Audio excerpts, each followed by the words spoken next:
Welcome back. About a half hour north of Truckee, down a rough dirt road, you'll find Independence Lake. It provides drought reserves for the Truckee Meadows and a variety of recreation.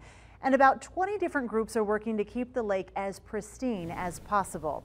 Paul Nelson shows us how. This group is visiting Independence Lake for the first time. The 2-mile-long lake is in near pristine condition. It was glassing over. It was a great morning for a kayak ride. Now it's starting to get a little bit windy and we're going to go for a hike. It's nice and beautiful, peaceful, not a lot of people out here. It's been described as a small version of what Lake Tahoe used to look like 100 years ago.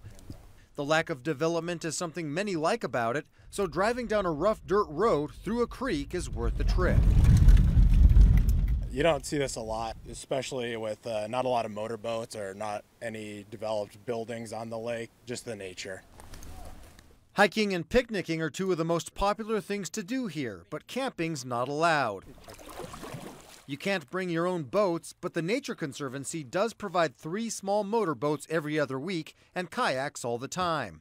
They're free to use on a first-come, first-served basis. It's great just being able to fill out a little form, hop on the lake, and just explore. About 7 years ago, the Nature Conservancy bought 2,300 acres around this lake for $15 million.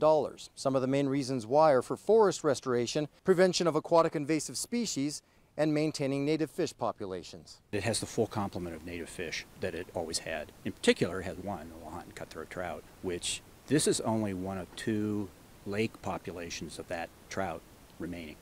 The other one's in Summit Lake in Nevada. The lake also serves the Truckee Meadows as a last resort for water during extreme droughts. That's an added benefit, is it protecting a water supply, the water quality for Reno and Sparks. It's just an incredible day, and you can see the reflections of the mountains and the trees. It's almost like a painting or something, just incredible. Covering the story, Paul Nelson, Channel 2 News.